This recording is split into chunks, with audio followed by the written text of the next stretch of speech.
So we're going to talk about Nothing Like Us Ever Was. It's part of your millennial musical trilogy.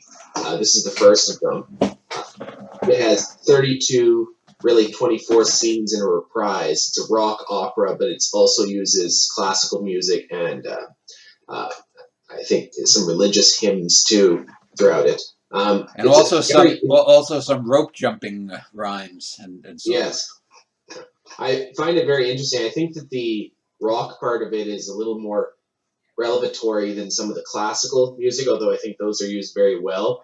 And it's interesting to read this play versus to see it on stage in either version.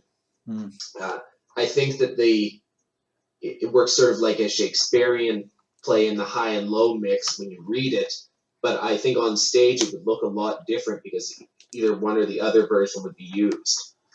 Well, also there's basically three possible versions. There's the rock version, which is the preferred one. There'd be the alternate version, and then there would be like the combined version, or some nut job in 150 years wanted to do like the alternate scenes before or after with it. You know, you could, I guess, somehow do that. But the title "Nothing Like Us Ever Was" does come from Carl Sandburg's Four Preludes on Playthings of the Wind.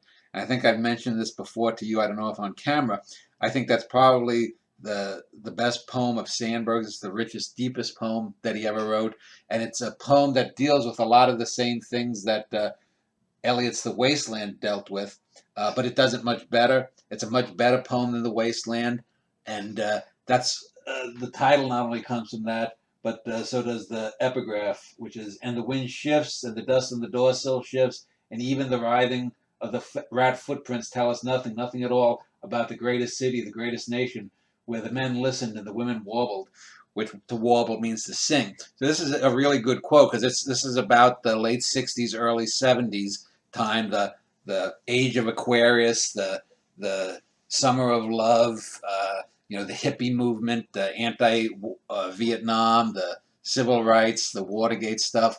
This is the stuff that I grew up and was born into, and so this is really just a perfect epigraph. And Sandburg is, right there with Whitman as sort of the all-American poet, and so it's really. I think the title works so differently than it does in the poem, because in the poem it works like the best part of the wasteland, but this one it's not showing a blank nation. It's showing a lot of life in this part. It's much more of a quote unquote time capsule than it is in the poem. It's sort of the same way that you used the title and Turns Out to Be Here differently than Wallace Stevens used the phrase in Crude Foyer.